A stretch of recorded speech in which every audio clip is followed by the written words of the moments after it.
Hello guys, welcome to react together. I hope आप सब बढ़िया होंगे। तो आज हम जिस वीडियो पे रिएक्ट करने वाले हैं उसका टाइटल है the day Dhoni destroyed Bangladesh confidence. ये मेरे ख्याल से 2016 T20 वर्ल्ड कप वाली डॉक्यूमेंट्री है शायद ये। तो देखते हैं, करते हैं स्टार्ट। लेकिन उससे पहले जल्दी से वीडियो को लाइक और चैनल को सब्सक्राइब कर दो। तो करते हैं वीडियो को स्टार्ट। Let's go. दोस्तों, बांग्लादेश क्रिकेट की वो बदतमीज टीम है जो बिना बात के गुस्सा दिखाने और ओवर एक्टिंग करने के लिए मशहूर है। और इसी पागलपन में एक बार उन्होंने पंगा ले लिया उस बंदे से जिसके सामने दुनिया के सबसे बड़े क्रिकेट लेजेंड्स भी झुके हैं। हाँ, मैं बात कर रहा हूँ कैप्टन कूल MS धोनी की। जिस मैच की हम बात कर रहे हैं उसमें बांग्लादेश ने इतना हद कर दिया कि बांग्लादेशी खिलाड़ियों ने धोनी के सामने ही उनकी कैप्टनसी का मजाक उड़ाया और नागिन डांस करने लग गए। और ये सब तब हो रहा था जब मैच का रिजल्ट अभी आना बाकी था। लेकिन बांग्लादेशी प्लेयर्स को लगा जैसे जीत उनकी जेब में है, क्योंकि उन्हें 3 बॉल्स पर सिर्फ 2 रन चाहिए थे। और इसी खुशी में उन्होंने पहले ही नागिन डांस स्टार्ट कर दिया। लेकिन वो ये भूल गए थे कि इस दफा उन्होंने पंगा अपने बाप से लिया है, जो नागिन का फन कुचलना और दुश्मन को उसकी औकात दिखाना दोनों अच्छी तरह से जानता है। ये बात है 2016 के वर्ल्ड कप T20 मैच की, जहां एक मस्ट विन मैच में भारत की टक्कर बांग्लादेश से थी। वही बांग्लादेश जिससे उस समय तक भारत की राइवलरी अपने पीक पर पहुंच चुकी थी। ऐसा इसलिए क्योंकि इस वर्ल्ड कप से कुछ दिन पहले हुए एशिया कप फाइनल से पहले कुछ बांग्लादेशी फैंस ने MS धोनी की कुछ ऐसी फोटो एडिट की थी जो अपने आप में एक शर्मनाक हरकत थी। एक टीम जो दशकों में कभी भारत को एक बार हरा पाती है, उन्हें अपनी इन गिरी हुई हरकतों का नतीजा तो भुगतना ही था। और इस बार उनके कर्मों का फैसला करने के लिए विकेट्स के पीछे खुद MS धोनी खड़े हुए थे, जिन्होंने बांग्लादेशी की तरह मुंह नहीं चलाया, बल्कि अपने टैलेंट और स्किल्स से उन्हें ऐसा धोया कि उस मैच की यादें आज भी बांग्लादेशी फैंस को सोने नहीं देती। तारीख थी 23 मार्च 2016 की। बेंगलुरु के चिन्नास्वामी स्टेडियम पर सिक्का उछाला जाता है, जो बांग्लादेश के पक्ष में गिरता है और बांग्लादेश पहले बॉलिंग करने का डिसीजन लेती है। भारत की तरफ से रोहित शर्मा और शिखर धवन ओपनिंग करने आए। शुरुआती ओवर में दोनों को काफी संघर्ष करना पड़ा। बहुत धीमी शुरुआत हुई, जिसके चलते भारत ने पहले 2 ओवर में बस 9 रन बनाए और पहले 5 ओवर में 6 रन प्रति ओवर की औसत भी क्रॉस नहीं कर पाए। सिर्फ 28 रन बोर्ड पर लगे थे। लेकिन अगले ही ओवर में रोहित शर्मा और शिखर धवन दोनों एक एक छक्का लगा देते हैं और रन रेट ऊपर जाने लगता है। मुस्तफिजुर रहमान के इस ओवर की 4 गेंदों पर पहले ही 13 रन आ चुके थे। लेकिन रोहित एक और बड़ा शॉट मारने जाते हैं, जिससे वो आउट हो जाते हैं और भारत को पहला झटका लगता है। फिर अगले ही ओवर में शाकिब अल हसन की बॉल पर शिखर धवन भी पेविलियन लौट जाते हैं। बैक टू बैक विकेट्स गिरने से भारत प्रेशर में आ जाता है और बांग्लादेशी फैंस फिर हावी होने लगते हैं। विराट कोहली और सुरेश रैना क्रीज पर जमे तो हुए थे, लेकिन रन्स की स्पीड इतनी स्लो थी कि 10th ओवर के खत्म होने तक भारत का स्कोर सिर्फ 56 पर 2 था। अलमीन हुसैन के ओवर में सुरेश रैना 2 छक्के लगाकर भारत की पारी को ट्रैक पर लाते हैं। लेकिन फिर विराट कोहली भी आउट हो जाते हैं। इसके बाद हार्दिक पांड्या क्रीज पर आते हैं, जो आते ही एक लंबा 6 लगाते हैं। दूसरी ओर से रैना भी कुछ अच्छे शॉट्स खेलते हैं, लेकिन फिर भारतीय बैटिंग लाइनअप एकदम से कोलैप्स हो जाती है और देखते ही देखते हम रैना, हार्दिक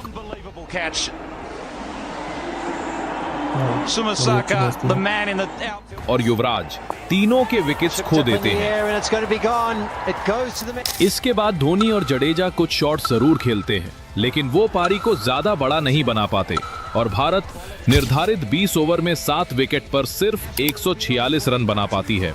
भारत की बैटिंग को छोटे टोटल पर रोककर बांग्लादेशी प्लेयर्स और फैंस ऐसे जश्न मनाते हैं जैसे वो ऑलरेडी मैच जीत चुके हों, पर उन्हें नहीं पता था कि इस मैच में उनके साथ क्रिकेट इतिहास का सबसे बड़ा प्रैंक होने वाला है। अब ये टोटल वैसे तो काफी छोटा था, लेकिन भारत को विश्वास था कि बांग्लादेश के सामने हम इसे जरूर डिफेंड कर लेंगे। बांग्लादेश की ओर से तमीम इकबाल एक चौके के साथ शुरुआत करते हैं और ऐलान कर देते हैं कि बांग्लादेश किसी प्रेशर में नहीं फंसने वाला है। लेकिन बांग्लादेश की आसमान में उड़ती उम्मीदों को पहला झटका तब लगा जब तीसरे ओवर में रविंद्र जडेजा ने मिथुन को आउट कर दिया। भारतीय टीम को अगर मैच जीतना था तो उन्हें ऐसे ही रेगुलर इंटरवल्स पर विकेट्स चटकाना जरूरी था, लेकिन 5th ओवर में अश्विन की बॉल पर बुमराह एक आसान सा कैच छोड़ देते हैं जो पूरी टीम का कॉन्फिडेंस तोड़ देता है। दूसरी तरफ तमीम और शबीर रहमान का कॉन्फिडेंस ऐसा था कि वो 7 ओवर्स में ही 50 पार कर देते हैं। यहां धोनी अपने मास्टरमाइंड का इस्तेमाल करते हैं और अपने सबसे खतरनाक वेपन रविंद्र जडेजा को बॉल देते हैं, जिनकी एक लो रही बॉल पर तमीम स्टंप आउट हो जाते हैं। पर शबीर रहमान अभी भी क्रीज पर खड़े हुए थे और फुल फॉर्म में नजर आ रहे थे। बांग्लादेश तेजी से टारगेट की ओर जा रही थी और बांग्लादेशी फैंस ने मैदान में आतंक मचाया हुआ था। तब धोनी अपना एक और पासा फेंकते हैं और सुरेश रैना को ओवर देते हैं। इस ओवर में रैना एक वाइड बॉल डालते हैं जिस पर जो हुआ वो इतिहास बन गया। सभी भारतीय प्लेयर्स इसे वाइड मान चुके थे, लेकिन धोनी बॉल को स्टंप्स पर मारकर स्टंपिंग की अपील करते हैं। पहले तो अंपायर भी कंफ्यूज थे कि धोनी अपील क्यों कर रहे हैं, क्योंकि शब्बीर का पैर तो अंदर ही था। लेकिन धोनी ऑन फील्ड अंपायर पर थर्ड अंपायर की हेल्प लेने का दबाव बनाते हैं और जब रिप्ले देखा जाता है तो शब्बीर आउट साबित होते हैं। एक स्प्लिट सेकंड के लिए उनका पैर उठा था और उतने में ही MS धोनी ने उनका काम तमाम कर दिया। शब्बीर के जाने के बाद बांग्लादेश की पारी की कमान शकीब और मुर्तजा संभालते हैं और कुछ बड़े शॉट्स खेलकर रन रेट को ऑलमोस्ट रन बॉल पर ही ला देते हैं। लेकिन फिर भारत वापसी करते हुए एक एक करके दोनों को पेविलियन लौटा देता है।